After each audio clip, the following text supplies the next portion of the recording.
Buenos días, amados hermanos. Bueno, es una alegría estar con ustedes nuevamente. Ya había tenido la oportunidad de venir por acá hace un tiempo. Vamos a tomar la porción que nos corresponde para hoy. Éxodo, capítulo 22, versículo 16. Y vamos a leer hasta el versículo 31. Éxodo 22, 16 al 31. Voy a leer para ustedes me pueden seguir ahí en la lectura. Dice la escritura, si alguno engañare a una doncella que no fuere desposada y durmiere con ella, deberá dotarla y tomarla por mujer. Si su padre no quisiere dársela, él le pagará plata conforme a la dote de las vírgenes. A la hechicera no dejarás que viva. Cualquiera que cohabitare con bestia morirá. El que ofreciere sacrificio a dioses excepto solamente a Jehová será muerto. Y al extranjero no engañarás ni angustiarás, porque extranjeros fuisteis vosotros en la tierra de Egipto. A ninguna viuda ni huérfano afligiréis, porque si tú llegas a afligirles y ellos clamaren a mí, ciertamente oiré yo su clamor. Y mi furor se encenderá y os mataré a espada, y vuestras mujeres serán viudas y huérfanos vuestros hijos. Cuando prestares dinero a uno de mi pueblo, al pobre que está contigo, no te portarás con él como logrero, ni le impondrás usura. Si tomares en prenda el vestido de tu prójimo, a la puesta del sol se lo devolverás, porque solo eso es su cubierta, es su vestido para cubrir su cuerpo. ¿En qué dormirá? Y cuando él clamare a mí, yo lo oiré, porque soy misericordioso. No injuriarás a los jueces ni maldecirás al príncipe de tu pueblo. No demorarás la primicia de tu cosecha ni de tu lagar. Me darás el primogénito de tus hijos. Lo mismo harás con el de tu buey y de tu oveja. 7 días estará con su madre y al octavo día me lo darás. Y me seréis varones santos. No comeréis carne destrozada por las fieras en el campo, a los perros las echaréis. Amén. Oremos. Señor, te damos muchas gracias en esta mañana por el enorme privilegio que es poder estar hoy aquí reunidos. Ha sido una semana tal vez difícil, tal vez con buenas noticias, tal vez con luchas. Muchas cosas pudieron haber pasado esta semana, pero todos los aquí presentes, Señor, tenemos una sola certeza. Sea lo que sea que hayamos vivido en esta semana, tu mano nos ha sostenido.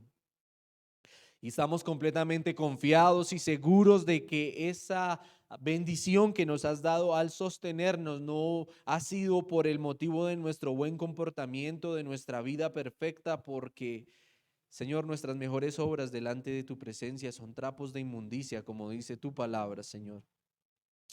Así que tenemos plena certeza de que toda esta bondad recibida de tu mano ha sido solo por Cristo y por sus méritos, por su vida perfecta y por su obediencia impoluta, Señor. Gracias por Cristo. Gracias por Cristo porque hoy, a pesar de recordar esta semana los momentos en que hemos fallado, en que no nos hemos comportado de acuerdo a lo que exige tu palabra, podemos venir con la confianza puesta en Jesucristo para rogar tu perdón, tu ayuda y tu socorro, para reconocer que ese pecado que aún nos aflige demuestra la grande necesidad que tenemos de Cristo. Señor, hoy nos acercamos a tu palabra y la exigencia de ella no es menor al decirnos que debemos ser varones santos delante de ti. Por favor, ayúdanos, danos luz hoy, no por nuestra sabiduría, no por lo mucho que nosotros podamos hacer con nuestros medios, Señor, sino por tu Espíritu Santo, quien es el que de verdad puede alumbrar nuestro corazón para reconocer nuestro pecado, nuestras fallas, para verte a ti, un Dios santo y perfecto, y automáticamente tener la necesidad de mirar a Cristo como la esperanza en la cual podemos relacionarnos con ese Dios, Señor, a pesar de nuestro pecado. Esto lo rogamos en el nombre de Jesús. Amén y amén. Bien, hermanos, vamos a estudiar esta sección de la Escritura bajo el título Varones santos para con Dios y los hombres. Varones santos para con Dios y los hombres. Hermanos, hemos tomado este título para la predicación de la mañana de hoy, extrayéndolo del versículo 31, que dice: y me seréis varones santos, no comeréis carne destrozada por las fieras en el campo, a los perros las echaréis. Esto debido a que el pasaje en sí mismo gira en torno a lo que Dios ha ordenado en asuntos de relaciones horizontales, es decir, la relación con el prójimo, con los que son iguales o semejantes a mí, sean o no sean parte del pueblo del Señor, porque ustedes encontrarán ahí que el texto nos va a hablar acerca de los extranjeros. Evidentemente eso se entiende como que no son parte del pueblo o que se han hecho parte sin ser naturales de la nación. Pero también en actos que tienen que ver con nuestra relación vertical, es decir, con Dios mismo y todo lo que eso implica. Por otro lado, dado que Dios es eternamente santo, y lo es, sus expresiones son santas también. Si Dios es un Dios eterno y santo, todo lo que provenga de Él, ¿qué naturaleza puede tener? Santo. Por lo que todo lo que aquí se nos ordena es la manera de ser santos. Hacer entonces la voluntad de Dios es caminar en santidad.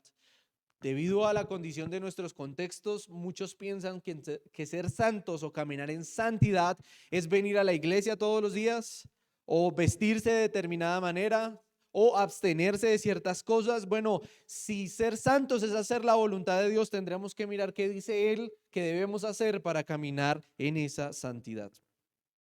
El versículo 31, del cual hemos tomado el título de la predicación de hoy, evidentemente demuestra que parte de ese proceder santo, de comportarse santamente, implica el no comer carne destrozada por las fieras, sino que ésta deberá ser echada a los perros, dice el versículo 31.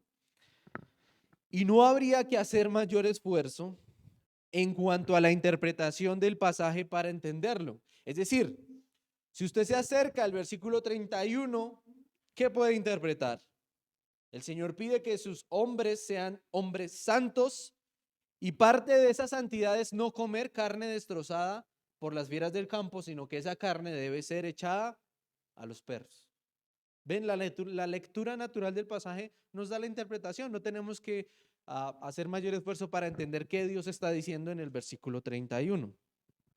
Sin embargo, vamos a hacer uso de esa figura en esta mañana para comprender de una mejor manera el pasaje. Es decir, Dios a través de su ley, a través de la expresión de su voluntad, nos ha dicho cómo proceder y cómo actuar en nuestro diario caminar. Esto implica entonces necesidades básicas como cuáles: comer, tener una familia, la relación con el prójimo, atender a los necesitados, las relaciones amorosas, la adoración a Dios, entre otros aspectos. Dios en su palabra nos dice cómo debemos actuar en estas cosas que son de nuestro diario vivir. Por lo que andar en esas verdades será verdadera comida para nuestro ser. Pues ya lo dijo nuestro Señor Jesús: mi comida y bebida es hacer la voluntad de mi Padre. Eso está en San Juan 4:34. Entonces la comida y la verdadera comida y la verdadera bebida es hacer la voluntad del Señor. Por otro lado, el desechar el alimento de Dios, el desechar la manera en que Dios ha dicho que nos debemos comportar, será comer carne despedazada por las fieras, que no debe ser puesta en la mesa del pueblo del Señor, sino que debe ser echada a los perros, porque allí corresponde. Aclaro nuevamente, el versículo 31 en sí mismo es claro en lo que dice, ¿cierto? Esta carne debe ser echada a los perros y su interpretación es obvia, pero con el fin de comprender el mensaje del pasaje de esta mañana, Todo el pasaje lo abordaremos a través de esta ilustración. Es decir, usted tiene que entrar, por favor, más bien, entre a este pasaje pensando en lo que Dios ha dicho y su voluntad, su expresión santa, es verdadera comida. Lo que Dios no ha dicho o todo lo que va contrario a Dios es carne despedazada por las fieras del campo y esa debe ser echada a los perros. Otro aspecto a aclarar antes de entrar al pasaje como tal será el uso de la palabra varones. Notarán ustedes que el versículo 31 dice, y me seréis varones santos. La palabra que se utiliza en el hebreo para varones aquí es ish, I-S-H, ish, que en efecto quiere decir personas de sexo masculino. En este texto Dios está hablando a los hombres particularmente. Y es que en todo el asunto de la ley de Dios, el Señor llamará constantemente a los varones a caminar y guiar a su familia en el camino de su voluntad. El encargado, responsable delante de Dios mismo, de guiar a una familia en la voluntad de Dios, de dar alimento, correcto alimento, que de verdad nutra el corazón, es el varón. El varón está llamado a cumplir esta función en su casa. Se espera, hermanos, dado que al varón le es asignada esta responsabilidad, se espera que guíe a su familia y que generalmente el resultado de esta guianza será que su familia en su conjunto caminen en santidad, caminen en la voluntad del Señor. El varón está llamado a proteger a su familia. Y la mejor manera de proteger a su familia será procurar librarlos del mal. Y eso no se hará sino enseñándoles la senda del bien. La mejor manera que usted tiene para evitarle a alguien ir por el camino equivocado, ¿cuál será? Mostrarle el camino correcto. Eso lo evitará, le ayudará a evitar mejor estos caminos. Ahora bien, esto era responsabilidad de cada varón de familia. Familias que conformaban la nación, así que tener todas las familias caminando en santidad era una forma en que la nación era una nación santa. O sea, la santidad de Dios para el llamado de Dios para la santificación de una nación no se puede hacer solo a la nación en conjunto, no, hay que llamar a la familia a caminar en santidad. Y entonces cuando cada familia camina en santidad, ¿qué tenemos? Una nación que camina en santidad. De la misma manera, ahora en la iglesia, los varones están llamados a enseñar a su familia el camino que deben seguir. Y cada familia caminando en estos aspectos, al final el resultado será que tendremos una iglesia que camina en santidad. Generalmente esto es así. No les puedo yo garantizar que si ustedes, hermanos, enseñan bien en sus casas, sus hijos o su esposa sí o sí va a caminar. No, porque este es un asunto del corazón. Y respecto al corazón, solo el Señor puede hacer una obra. Así que tener todas las familias caminando en santidad es tener a la nación caminando en santidad. De tal manera que el padre que instruía correctamente a su hijo disminuía las preocupaciones de otro padre de familia que temía por el futuro amoroso de su hija. Es decir, si tenemos dos familias cuyos padres están enseñando el camino del Señor, la ley del Señor a sus hijos, bueno, a este padre que tiene un hijo varón, por medio de esta enseñanza, le está diciendo cómo debe comportarse un hombre con una mujer. Y de la misma manera estoy cuidando a mi prójimo porque mi hermano que tiene una hija y que de pronto puede suceder que su hija y mi hijo mañana se relacionen, mi hermano se va a preocupar menos porque sabe que su hija tal vez estará en manos de un varón que conoce la ley del Señor. Así que también el enseñar correctamente en nuestras casas es un acto de amor a nuestro prójimo. Es un acto de amor a la sociedad misma, porque entonces ese niño que es instruido en el camino del Señor puede ser un niño que mañana no le cause dolores a la sociedad, no le cause preocupaciones. Todo esto encierra el asunto de enseñar estos temas. Ahora, con esto en mente, vamos a considerar nuestro pasaje. La forma en que lo estudiaremos será con una estructura de 2 puntos sencillos.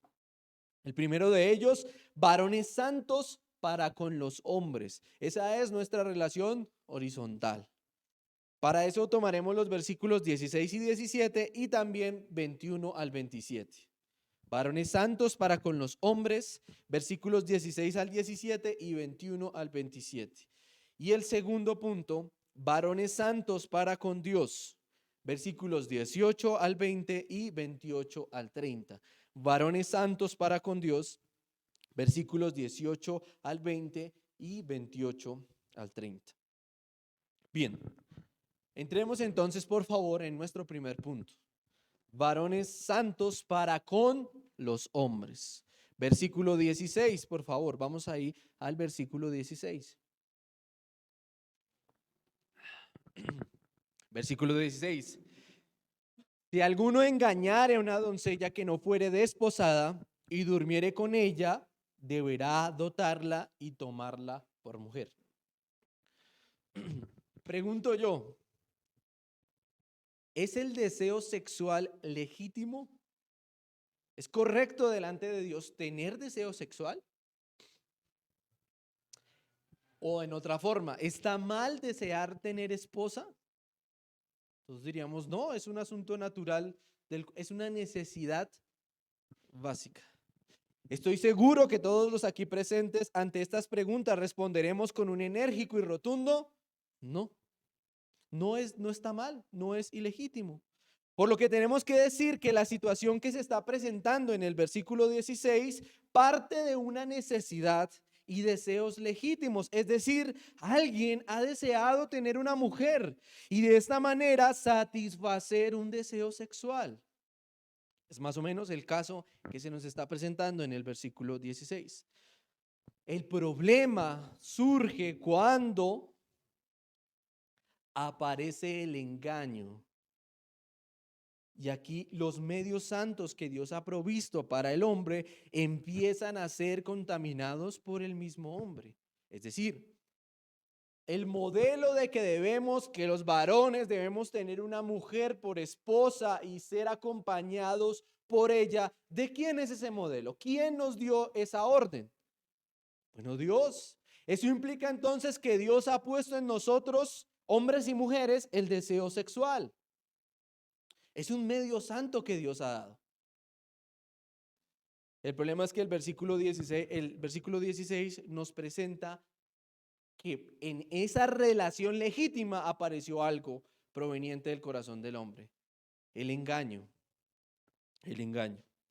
Este engaño ha perjudicado a la nación misma, pues él como varón del pueblo del Señor está llamado a proteger a su pueblo, a cuidar a su prójimo y ha perturbado ese deber, por lo que trae desconfianza a su entorno y dolor a su familia. Es decir, si este tipo de casos que se presenta aquí en el versículo 16 se presentara en la congregación, cualquier hombre o familia que tuviera una niña va a tener desconfianza naturalmente. Algo está pasando en la iglesia que sucedió un caso tan horrible como este. Así que el hecho de que este tipo de cosas se presenten, de que el engaño haga presencia en el pueblo del Señor, perturba a toda la iglesia, a todo el cuerpo. Hermano, no podemos pensar que somos una islita aparte y yo vivo aquí mi evangelio. No, no, no. El evangelio es un evangelio llamado a vivir en comunidad. De tal manera que si una parte del cuerpo se duele, todo el cuerpo se duele. Así que si alguien se ve inmiscuido en este tipo de situaciones, provocará dolor a todo el cuerpo de Cristo. Ahora, lo que el Señor ordena es que, dado que se ha unido a una mujer a través del engaño, se haga responsable de ella, pues dentro de la comunidad es muy probable que el caso se haga notorio y la reputación de esta doncella se vea afectada. Por lo tanto, sus expectativas de matrimonio se veían drásticamente reducidas. Hay palabras que de pronto no son tan comunes para nuestros días. Si alguno engañare a una doncella, es decir, una muchacha virgen, que no fuere desposada, es decir, que no estuviere comprometida en matrimonio, y durmiere con ella, se acuesta con ella, deberá dotarla y tomarla por mujer. Era la costumbre de la época que cada vez que alguien se iba a casar, esta persona, este varón, debía dar un precio al padre de la muchacha. Era una forma, una costumbre que se tenía en la época. Ahora, si este hombre engañaba a esta muchacha, se acostaba con ella, el Señor ordena, debe tomarla por esposa. Porque en esa sociedad, de pronto eso está alejado a nuestros días respecto a cómo el mundo ve estos asuntos, pero en esa sociedad el hecho de que una muchacha ya no fuera virgen reducía mucho las posibilidades de que ahora pudiera casarse. Así que lo que Dios ordena es, debe tomarla por mujer. El asunto de dotarla era la forma, la manera de formalizar el compromiso de acuerdo a las normas culturales. Y por consiguiente eran los pasos lógicos del establecimiento de una nueva familia. Noten ustedes, hermanos, que aquí el Señor no está diciendo, bueno, sí, cometieron un error, perdónenlos y que sigan adelante. No, este varón engañó a esta mujer y se acostó con ella, por lo tanto se hizo uno con ella.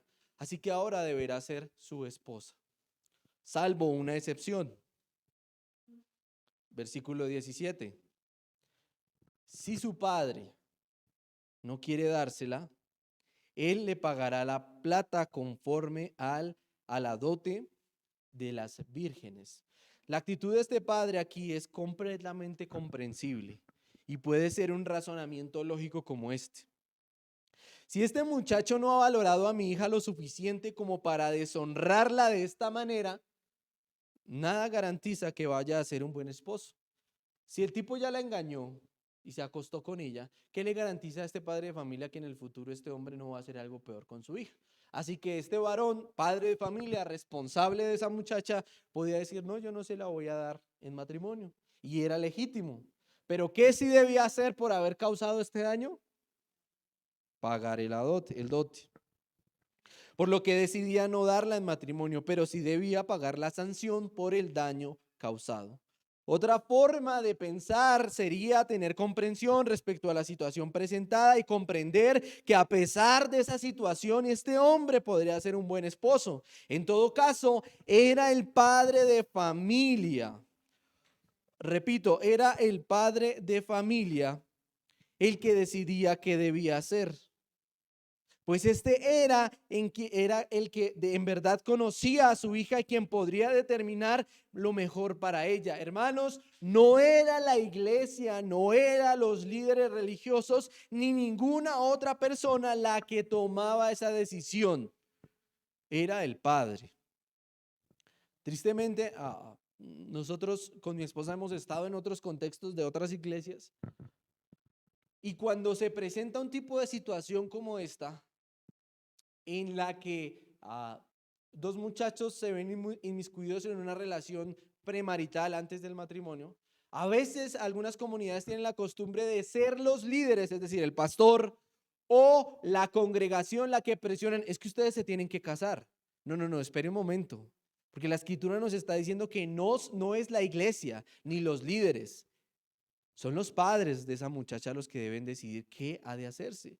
Y hermano, por mucho que nosotros amemos a un miembro de la congregación, nosotros no lo conocemos a ese muchacho ni a esa niña como lo conocen sus padres.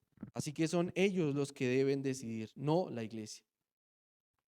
Ahora, alguien con alguna manera de pensar más de acuerdo a nuestra época podría decir, esto que está diciendo ahí la Biblia es una cosa triste, irreprochable, porque lo que se está haciendo es poner precio a la virginidad de una mujer. Pero debemos comprender la naturaleza del mandamiento, y es que esta busca preservar la honorabilidad del cuerpo en la doncella, de tal manera que al pensar en la consecuencia, un hombre no fuera a manipular una mujer, sino que buscara respetarla a través de una propuesta matrimonial. Lo que Dios está procurando a través de dar estos mandamientos es proteger el cuerpo de las doncellas. De tal manera que un hombre, antes de ir a engañarla, seducirla, podría ser otra forma de traducir esa palabra, iba a pensarlo dos veces porque sabía que iba a tener que hacer, cuál era la consecuencia directa. Hermanos, esto contrasta mucho con nuestros días, en que la virginidad entre los adolescentes, hombres y mujeres, parece ser o más bien parece ser un estorbo casi. Porque una persona entre más experiencia sexual tenga a más corta edad, serán los más admirados en sus compañeros y amigos. A muchos de los jóvenes adolescentes que viven en nuestra época, la virginidad en sus colegios, en sus contextos escolares, les estorba. Porque todos mis amigos ya estuvieron con la novia y yo no. Eso no sirve para nada, piensan algunos, o es el pensamiento de nuestra época. En este aspecto, el alimento sagrado que el Señor ordena es la bendición del matrimonio y la protección de nuestras hermanas y de sus cuerpos a través de la seriedad de este compromiso. Pero la carne despedazada por las fieras del campo que ordena o que da este mundo es la promiscuidad. Y el darle tan poco valor a su cuerpo, hermana, amiga que está aquí en esta mañana, el darle tan poco valor a su cuerpo que casi cualquiera puede venir y servirse de él. Y el mundo engaña a nuestros jóvenes, a nuestros adolescentes, llamándole a eso libertad. Llamándole a eso, es tu cuerpo, es tu decisión. Pero hoy puedes venir a Cristo, quien dará el verdadero valor y sentido a tu vida, encontrando la estima que buscas en su vida perfecta y justa. El mensaje de nuestros días es: haz con tu cuerpo lo que quieras. Bueno, la Escritura deja ver que eso es carne que debe ser desechada.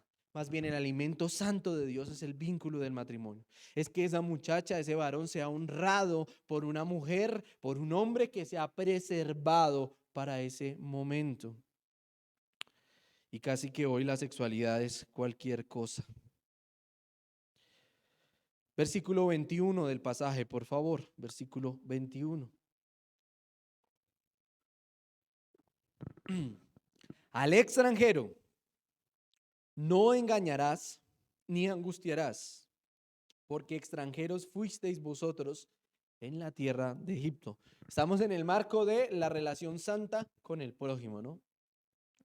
Nuevamente la palabra engaño hace presencia. Al extranjero no engañarás, pero ahora acompañada de un fruto que siempre está con ella. Al extranjero no engañarás ni angustiarás. Casi que podemos decir que la angustia es un fruto directo de la mentira. El llamado aquí es a no engañar al extranjero, que evidentemente se encuentra en una situación desfavorable. Por la situación política que vive el mundo hoy, hemos tenido como colombianos la oportunidad de ver a muchas personas de Venezuela llegar a nuestros medios.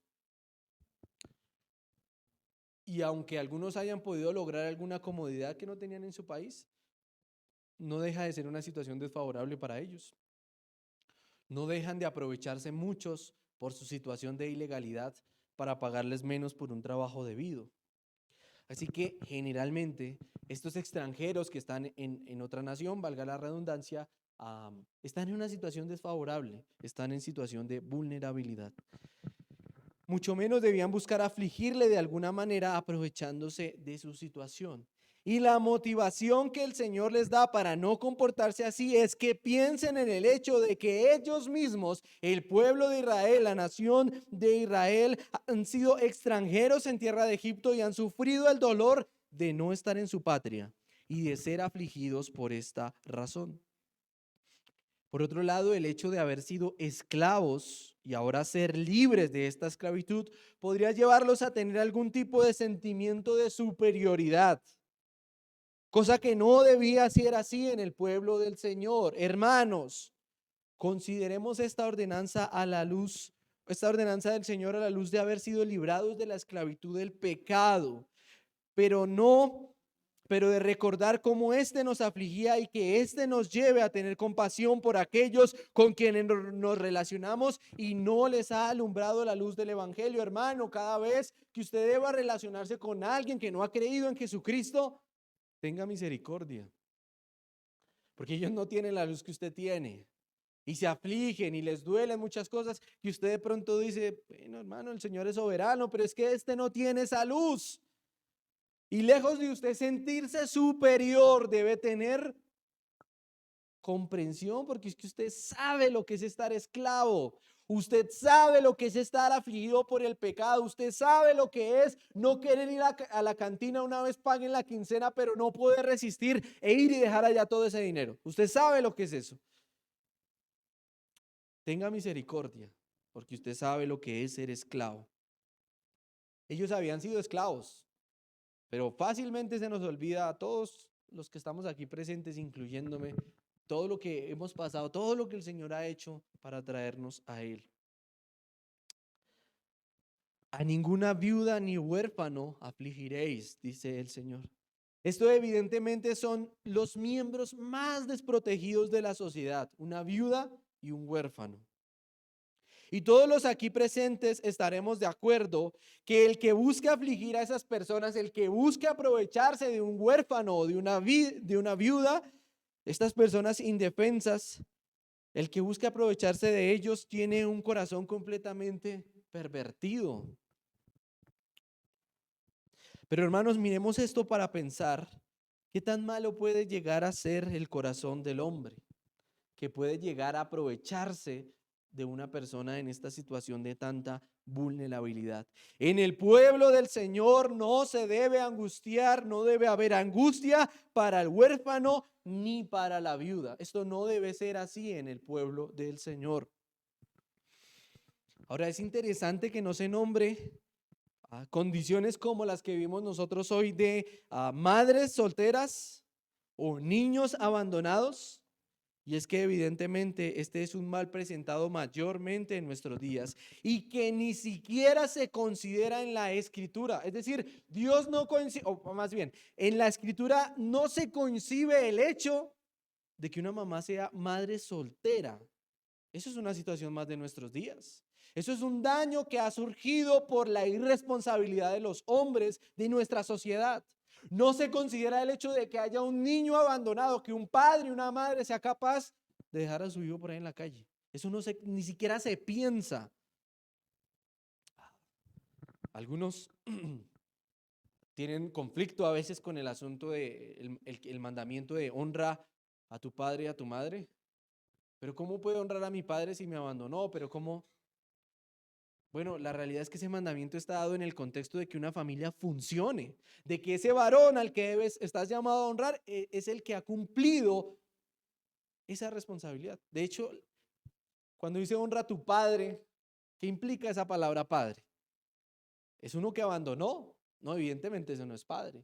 Y si me crió otro, entonces no debo darle la honra a este que me crió, sino al que se apareció después de años. No.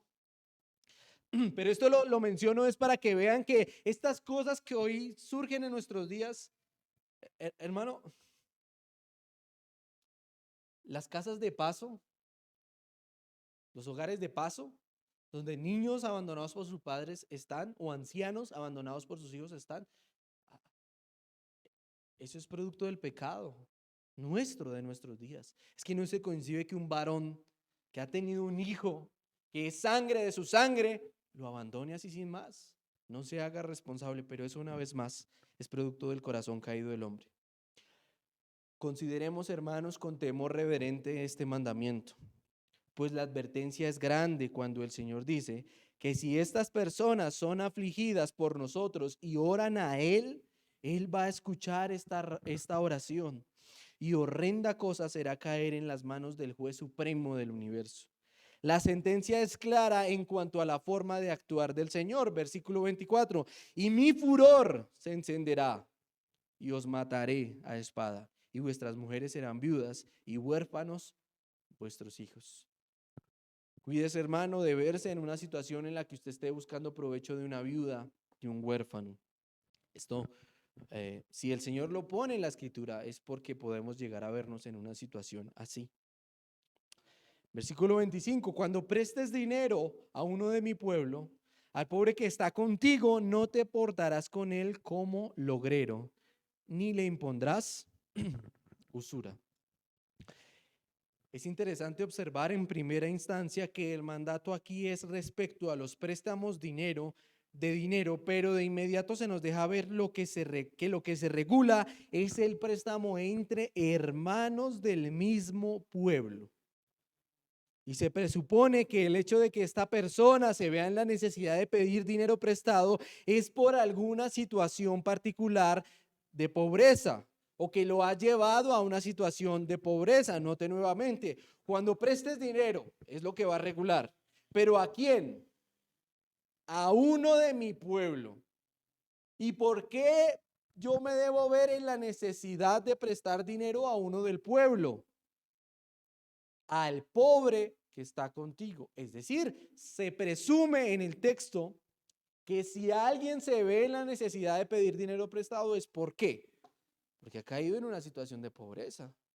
No es que tenemos el derecho como pueblo del Señor de ir andando pidiendo dinero por aquí y por allá y me deben de dar porque el Señor ha dicho, no, no, no. Esto es debido a una situación urgente, necesaria, que no hubo otra escapatoria. De esta situación, de presentarse una situación así, el Señor ordena que no veamos esto como una oportunidad de negocio, ni vayamos a atender una situación así con una mentalidad de qué provecho podemos sacar de eso. Si mi hermano se ve en la necesidad, mi hermano de la congregación, uno del pueblo, allá afuera es otra historia. Y ustedes si leen en Deuteronomio, Dios va a regular también el préstamo a extranjeros, a gente que no es del pueblo. Pero bueno, eso será una tarea para la casa. Si mi hermano se ve en la necesidad de pedirme prestado dinero, yo no debo buscar sacar provecho. Yo no debo estar pensando de una vez, bueno, a ver, ¿a cuánto le voy a cobrar? ¿Cuánto voy a sacar por este negocio? Por otro lado, el asunto de regular el cobro de intereses lo podemos traer a nuestros días en el hecho de vernos como lo que somos, el cuerpo de Cristo, la familia de la fe. Si uno de los del cuerpo tiene necesidad, ¿es justo que busquemos sacar provecho de esta situación? Hermano, si un miembro muy querido de su familia, familia según la carne, de su mismo apellido, pues, si alguien muy querido viene a usted a decirle, tengo una situación complicada, no tengo para mercar este mes, por favor présteme dinero. Usted de una vez va a pensar, bueno, ¿y a cuánto se lo voy a prestar? No, no, no, es que este es de mi familia, este es a quien yo amo. No, hermano, yo le resuelvo de alguna manera. Bueno, necesitamos vernos como lo que somos, el cuerpo de Cristo. Esta es la familia de la fe y efectivamente dentro de la familia de la fe habrá muchos colados, como dicen por ahí, que no son del cuerpo y van a buscar sacar provecho. Bueno, el Señor juzgue a eso, pero en tanto yo tenga testimonio de mi hermano y mi hermano se vea en una necesidad de esta, yo no debería estar pensando qué provecho voy a sacar. Yo debo estar pensando, esta es una oportunidad que el Señor me da para glorificarlo a Él. Pues bien dirá Jesús en el juicio final, por cuanto lo hiciste a uno de estos mis hermanos más pequeños, a mí lo hiciste. Bien. ¿No está más de acuerdo con el carácter de Cristo que busquemos ayudar al hermano desinteresadamente, comprendiendo que en fin de cuentas damos de lo que el Señor mismo ha dado? ¿Qué tienes que no hayas recibido? Si recibimos de gracia, demos de gracia. Cobrar intereses en una situación así solo agravaría la situación del afectado. Además de esto, debemos considerar toda la situación en la que se ve envuelto el hermano y que sus necesidades esenciales, incluso sus necesidades esenciales por esta situación de pobreza, quedan desatendidas. Miren el versículo 26 y 27. Si tomas en prenda el vestido del prójimo, a la puesta del sol lo devolverás, porque solo es su cubierta, es su vestido para cubrir su cuerpo. ¿En qué dormirá? Y cuando él clame a mí, yo lo oiré, porque soy misericordioso.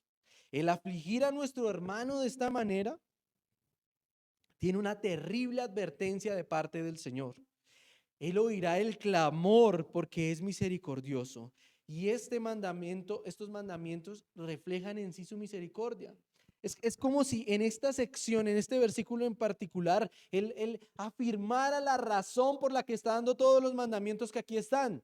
Y la razón es que Él es un Dios misericordioso, tan misericordioso que se preocupa por la viuda, por el huérfano, por la doncella que es engañada y seducida, tan misericordioso que se preocupa por los pobres, por los extranjeros, y su pueblo debe ser un reflejo de ese carácter divino, de misericordia. Esto es, mis hermanos, lo que nos deja ver el pasaje en cuanto a nuestras relaciones horizontales, es decir, con nuestro prójimo, por lo que debemos abstenerlos de lo que el Señor prohíbe y caminar en lo que Él ordena. Eso será actuar santamente. Ahora, con eso en mente, vamos a nuestro segundo punto. Varones santos para con Dios, en nuestra relación horizontal con Dios. Versículo 18. Versículo 18, por favor. A la hechicera no dejarás que viva. Es interesante ver que en la versión griega el término que se utiliza aquí es fármacos, fármacos, de donde viene nuestra palabra fármacos, filosofía profunda. Y es que esto tiene que ver con el asunto de que algunas de las prácticas de esta época o de estas hechiceras incluían la manipulación de las personas a través de sustancias, de tal manera que esta también era una manera de engañar a una doncella. Es decir, las hechiceras de la época preparaban una suerte de menjurje, decimos, poción, ah, con cosas psicotrópicas, como lo que vemos hoy de el uso de la escopolamina o cosas así parecidas, y se lo daban a una doncella y lo hacían porque un tipo la había contratado para engañar a esta doncella y aprovecharse de ella. Era una forma que tenían en la época. Ahora, entendemos que a través de esta práctica de alguna manera hay contacto con seres espirituales. Aquel que practica hechicería de alguna manera y tristemente para ser engañado tiene contacto con seres espirituales. A pesar de esto, no debemos olvidar que la Escritura nos dice que esto también es un fruto de la carne. Cuando usted va a Gálatas, los frutos del Espíritu y las obras de la carne, va a encontrar que la hechicería es una obra de la carne. En efecto, hay cosas ahí con seres espirituales, pero en sí mismo la Escritura nos está diciendo, eso es una obra de la carne. ¿Por qué? Porque hay engaño. Y los seres espirituales hacen presencia ¿para qué? Para engañar a la gente y que siga en estos asuntos. Pero a través de este tipo de cosas, de prácticas como la hechicería, se rinde la voluntad y deseos a alguien diferente a Dios, lo cual evidentemente es un pecado gravísimo y el que incurra en estas prácticas debe ser ejecutado.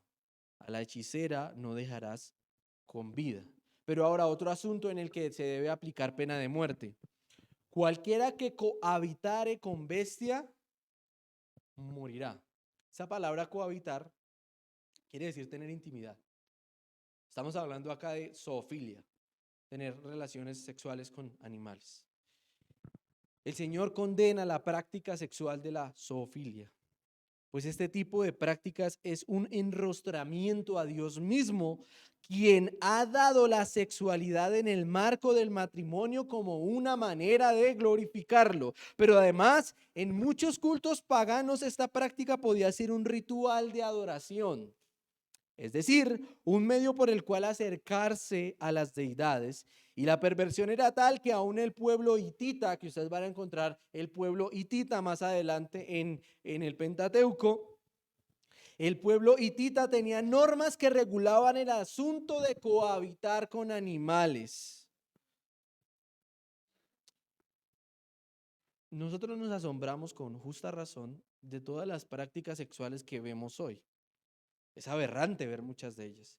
Y cómo en el mundo hoy se quiere regular algo tan horrible como la pedofilia, el tener una relación amorosa con un niño, porque se busca regular eso. Y hay trabajos académicos que exploran la posibilidad de que el niño a temprana edad manifieste un deseo sexual tal que quiera estar con un adulto. Es la justificación que se da hoy. Y en efecto nos decimos, uy, qué cosa tan horrorosa. Bueno, parte de que digamos que hagamos este análisis en el que concluimos que hoy la maldad es mayor es porque tenemos mucho acceso a la información. Pero si un pueblo como tan antiguo como los hititas regulaba, es decir, le decía a la gente qué tenía que hacer y qué no tenía que hacer para convivir sexualmente con un animal, eso ya nos habla de que el corazón del hombre siempre ha estado pervertido. Hermano, pero es que hoy matan a los niños a través del aborto y se quiere regular esto. ¿Y qué hizo Faraón en tiempos de Moisés? ¿Qué hizo Herodes en tiempos de Jesús? Esto no es nuevo, hermano, el pecado no es nuevo. Lo que pasa es que hoy tenemos más acceso a la información. Y de nuevo, la sentencia es proporcional a la gravedad del pecado. Esta persona debía ser ejecutada también. Cometer actos así es pararse delante del rostro de Dios y decirle que lo que él hizo es inmundo casi. Que la forma sexual que él dio a los hombres no debe seguirse. Es decirle como la serpiente lo trató en Edén, que es mentiroso. El que ofreciere sacrificio a Dios excepto solamente a Jehová, será muerto. Muchos se acercarán a este pasaje y tal vez verán un Dios egocéntrico y hasta egoísta más bien, megalómano, porque pide que solo a él se le rinda adoración. Pero cuando comprendemos toda la historia de la nación y es más, cuando miramos todo lo que el Señor ha hecho, tenemos que llegar a una sola conclusión. Lo más justo, hermanos, lo más justo que puede pasar en el universo es que Dios sea honrado como Dios y que le demos gracias. Ya lo leía nuestro hermano al inicio, porque en Él existimos, nos movemos y somos. Y Pablo en otra parte de Hechos va a decir, Él soportó el pecado. E hizo salir su sol sobre justos e injustos, dio alimento en su tiempo. Él ha creado todo lo que existe. Pero no reconocerlo como Dios es un acto de ingratitud que solo debe ser correspondido de una manera. El que tal haga debe ser ejecutado, nos dice la Escritura. Es justo que Dios reciba la adoración. Él nos creó para su gloria, nos ha dado el sustento, nos ha dado el alimento. Aquellos a quienes ha traído a su Hijo, ha preservado su vida. Hermano, piense usted que está hoy aquí sentado y que Dios ha derramado fe en su corazón de tal manera que usted ha podido llegar a Cristo. Piense que Dios lo guardó usted cuando usted era el ser más frágil que puede existir, un bebé. En ese momento Dios preservó su vida. Usted puede hablar mucho del cuidado de sus padres y de todo eso, pero si el Señor no guarda la ciudad, en vano era la guardia, dice el Salmo 127. Así que es apenas justo que el Señor reciba gracias. Es probable que muchos de los aquí presentes hayan sido criados solamente por su mamá. Y si usted por un momento piensa en todos los sacrificios que tuvo que hacer su mamá, o bueno, sus padres, para levantarlo a usted y todo el esfuerzo que tuvieron que hacer. Ahora piense en eso y piense si es justo que sean honrados por lo que hicieron. Estaría loco el que no lo hiciera. Bueno, cuanto más el Señor, que ha dado esos padres, que le ha dado la vida y todo lo que usted puede disfrutar hoy. Ahora, en este punto del pasaje puede surgir una inquietud lógica. Si respecto al prójimo soy llamado a abstenerme de ciertas conductas y actuar de ciertas maneras, y eso es santo, que lo es porque es de parte de Dios, ¿no debe aplicar lo mismo respecto a Dios? Es decir, Dios me manda a abstenerme de la hechicería, y ya lo leímos, de la zoofilia y de sacrificar a otros dioses. Debo abstenerme de estas cosas, ¿cierto? Pero ¿qué del otro asunto? ¿Qué del asunto de ejecutar a quien transgreda esos mandamientos? Porque Dios lo está ordenando. Dios está diciendo, no hagan esto, pero al que haga esto debe morir. ¿Cómo cumplimos esto hoy? ¿Cómo caminamos en eso hoy? Bueno, la realidad es que Dios no cambia y Él ha dado su ley y esta debe ser cumplida. Pero lo que debemos observar es de quién es la responsabilidad de ejecutar esa parte de la ley. Es decir, si Dios mandaba a ejecutar, ¿quién debía dar la orden de ejecutar?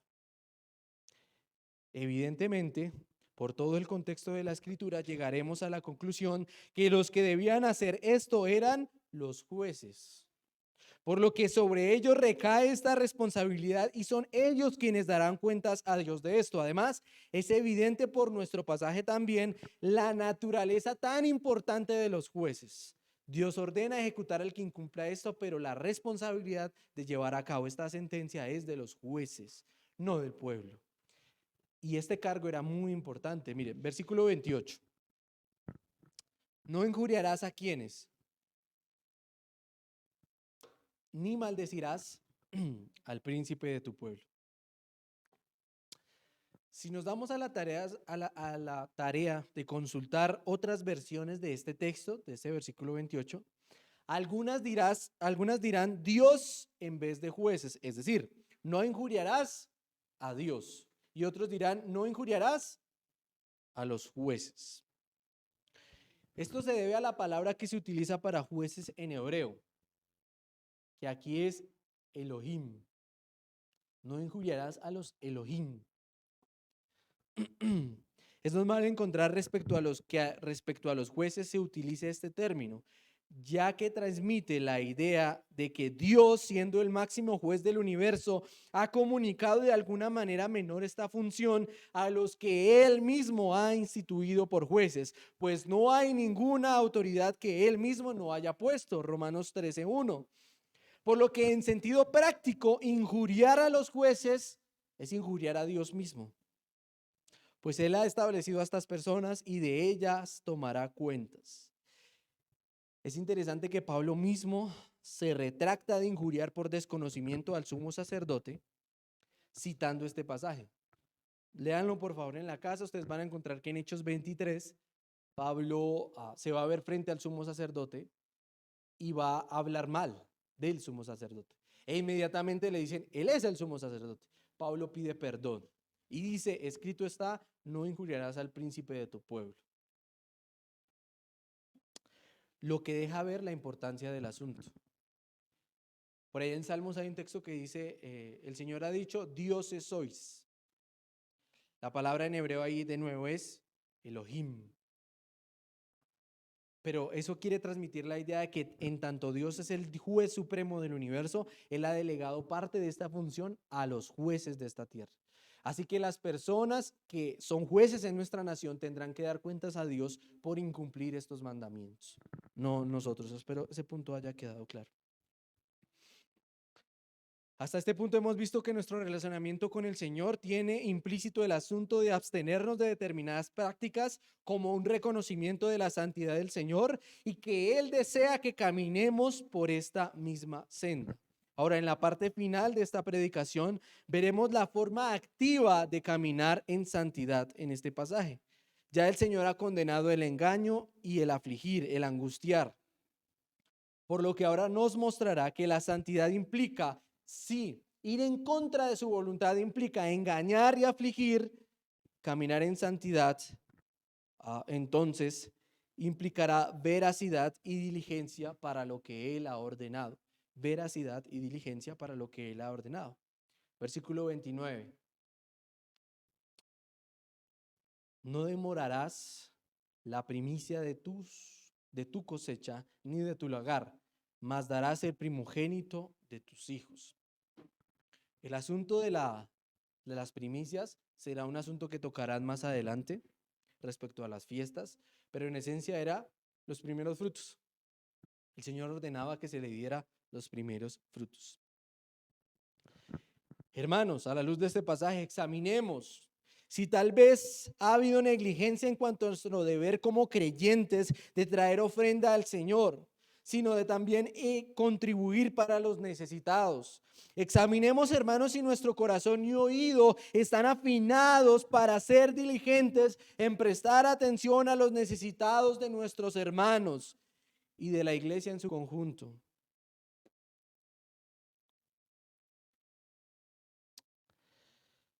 El Señor nos ha provisto, y si el Señor nos ha provisto de cosas materiales, es para que seamos diligentes en ayudar al que lo necesite.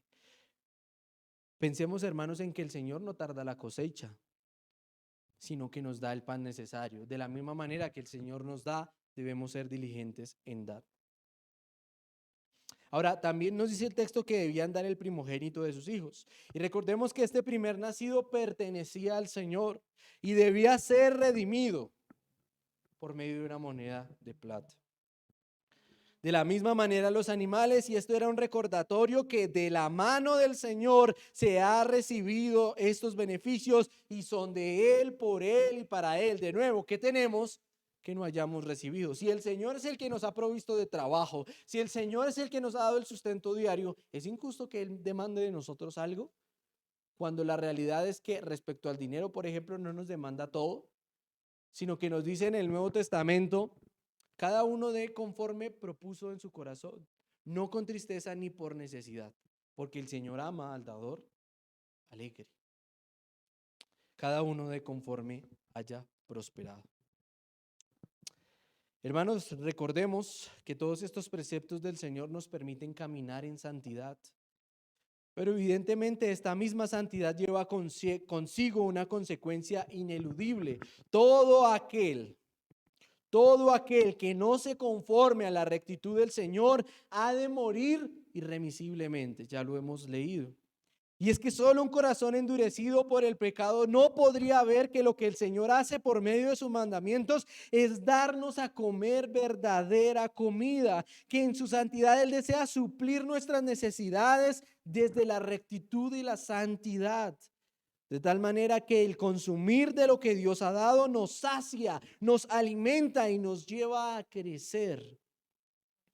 Pero ir en contra de sus mandamientos es como si comiéramos carne despedazadas por fieras del campo, que de pronto un día encontramos por la calle y la ceguera del pecado no nos deja ver que en realidad es carne en descomposición y que aunque en el momento que ésta sea consumida, nuestro estómago disipará temporalmente el hambre que sentimos. Bastará solamente el tiempo para que empecemos a experimentar las amargas y dolorosas consecuencias de haber cometido tal acto como comer carne en descomposición. El pecado, hermanos y amigos, puede darnos satisfacción momentánea, puede dar placer en el momento, puede hacerlo sentir a gusto, pero a la larga solo generará más y más problemas y queda abismalmente lejos de saciar nuestra necesidad real. Hermano, amigo, tú no necesitas carne en descomposición, necesitas verdadero pan que te alimente, fortalezca y haga crecer. Necesitas a Cristo. Amigo, ven a Cristo hoy, reconociendo tu pecado y rogándole que te dé verdadero pan. Hermano, tienes a Cristo, tienes suficiente para el resto de la vida. Aliméntate de Él, estudia diligentemente el contenido de sus palabras para que puedas comprender cada vez más cómo caminar mejor por esta senda de justicia. Pero recuerda siempre que ahora puedes hacer esto solo porque Él te ha dado de comer este pan. Porque si fuera por tu corazón, continuarías comiendo la carne podrida de tus buenas obras y deseos. Vengamos hoy todos a Cristo en oración para declararle a Él, creyentes y no creyentes, para declararle a Él nuestra enorme necesidad de Él. Oremos.